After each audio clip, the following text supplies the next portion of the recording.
Her voice cracked as she whispered, "You walked away when I needed you most."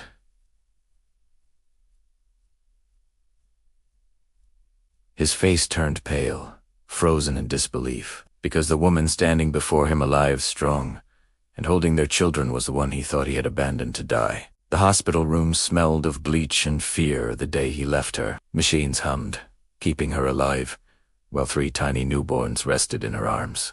Her skin was pale, her body weak from the poison of chemotherapy, but her eyes searched for him, desperate for even a fragment of love. He stood in the doorway with cold silence, his jaw clenched as if love were a burden too heavy. Then he muttered the words that sliced her deeper than any illness.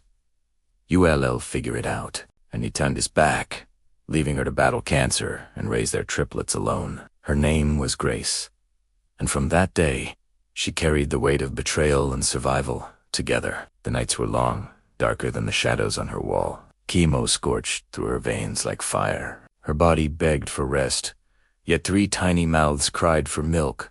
3 sets of lungs demanded her touch. Her arms trembled, but she steadied them. She rocked her babies, whispered lullabies through her pain, and prayed each night that tomorrow would still be hers. Neighbors whispered behind curtains. Some pitied her.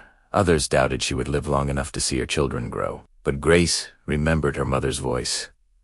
"Strength is not how loudly you fight, but how quietly you endure." So she endured. She worked small jobs when she could, sewing, tutoring, cleaning, anything to keep food on the table. She smiled through hospital visits, and when her children asked, "Where is Daddy?" she pressed her lips to their foreheads and answered gently, "Daddy had to go away." She would not poison their innocence with bitterness, though bitterness clung to her heart like smoke. Years passed, and Grace's body bore scars, but her spirit wore armor. The triplets grew taller, their laughter echoing through the tiny rooms she fought to keep warm. Her hair, once long and dark, returned in streaks of silver after treatment. She wore it like a crown. She had survived what was meant to end her. Then one morning, life delivered a knock at her door. She opened it, and there he was, the man who had left her to die. His hair was grayer, his eyes sunken with time, but it was him. He froze, as though seeing a ghost. "Grace," he whispered. His voice trembled. Her chest tightened, but her voice was steady. "Yes, I'm alive." Behind her, footsteps pattered. The triplets appeared, their curious eyes fixed on the stranger who looked at them with disbelief. They bore his features, yet their expressions belonged to her, strong, unbroken, untouchable.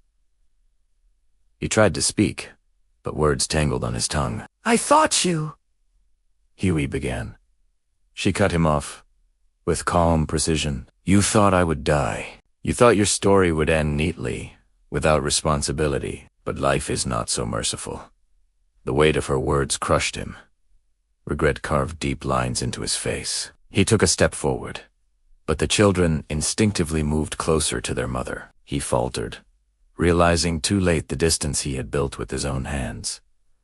"I was weak," he admitted, voice cracking. "I was afraid." Grace met his eyes with calm fire. Fear does not excuse betrayal. Pain does not excuse abandonment. Strength is not walking away, it is staying when everything in you wants to run. Her words cut sharper than anger, because they carried truth wrapped in dignity. He lowered his head, and for the first time in his life, he had no defense.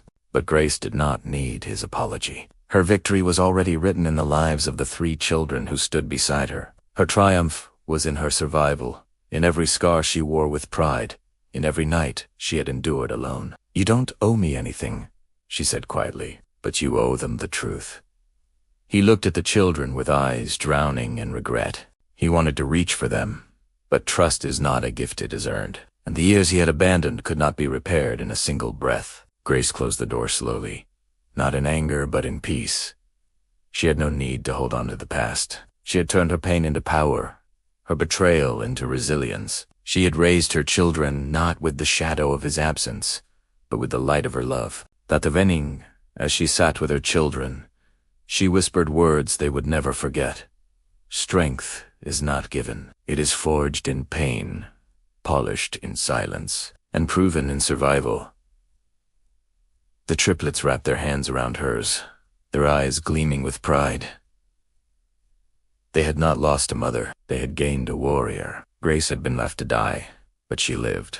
She had been abandoned, but she endured. She had been broken, but she rebuilt. And in the end, it was not she who was haunted by regret, but him. The man who had walked away now carried the silence of his choices, while Grace stood in the light of her children's love. Because some betrayals create wounds, but some wounds create warriors. If Grace's story moved you, remember this. Dignity is silent strength. Kindness is never weakness, and true survival is not just living, it is living with honor. Share your thoughts in the comments. Have you ever risen from something meant to break you? And if you want more stories of resilience, sacrifice, and hidden heroes, like, share, and subscribe, because the quietest battles often create the strongest souls.